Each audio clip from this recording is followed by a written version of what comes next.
Assalamualaikum warahmatullahi wabarakatuh. Saya Kusniati, NIM 2019112038. Di sini saya akan memaparkan materi tentang medan makna. Pengertian medan makna adalah seperangkat unsur leksikal yang maknanya saling berhubungan karena menggambarkan bagian dari kebudayaan atau realitas dalam alam semesta tertentu, misalnya nama-nama warna dan nama-nama perkerabatan. Banyak unsur leksikal dalam satu medan makna antara bahasa yang satu dengan bahasa yang lain tidak sama besarnya. Karena hal tersebut berkaitan erat dengan sistem budaya masyarakat pemilik bahasa itu. Contohnya, bahasa Indonesia, merah, coklat, baru. Medan makna dalam Monsieur Pateda adalah hubungan makna termasuk dalam medan makna yang sama. Bagaimana luas dan sempitnya hubungan itu dan pada tingkat apa dalam struktur hakikatnya dapat berfungsi bergantung pada keseluruhan struktur semantik suatu bahasa. Unsur-unsur yang berada dalam satu set dapat saling menggantikan kelompok set menunjukkan pada hubungan pragmatik. Karena kata-kata yang berada dalam satu set kelompok set itu saling bisa disubstitusikan. Sekelompok kata yang merupakan satu set biasanya mempunyai kelas yang sama, yang tampaknya juga merupakan satu kesatuan. Unsur leksikal dapat satu set dibatasi oleh tempatnya dalam hubungan dengan anggota-anggota dalam set tersebut. Misalnya, kata remaja merupakan tahapan pertumbuhan antara kanak-kanak dengan dewasa. Sejuk adalah suhu di antara dingin dengan hangat. Set baik dingin pragmatik, kanak-kanak sejuk, remaja hangat, dewasa panas, manula trik.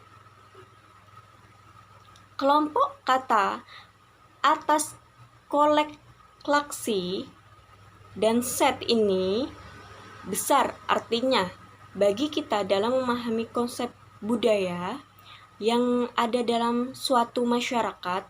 Bahasa pengelompokan kata atas kolokasi dan set dapat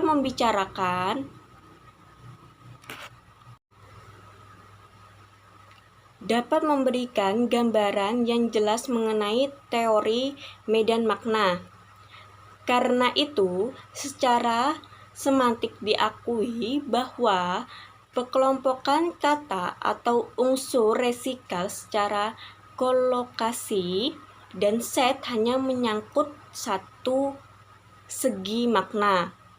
Maknanya, seluruh tiap kata atau unsur leksikal itu perlu dilihat dari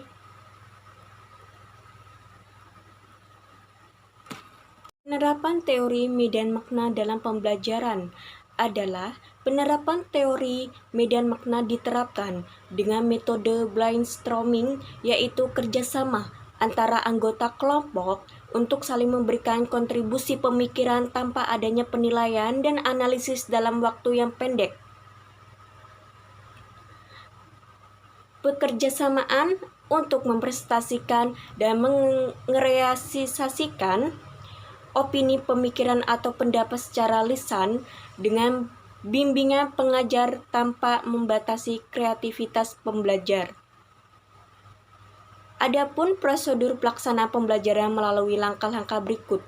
1.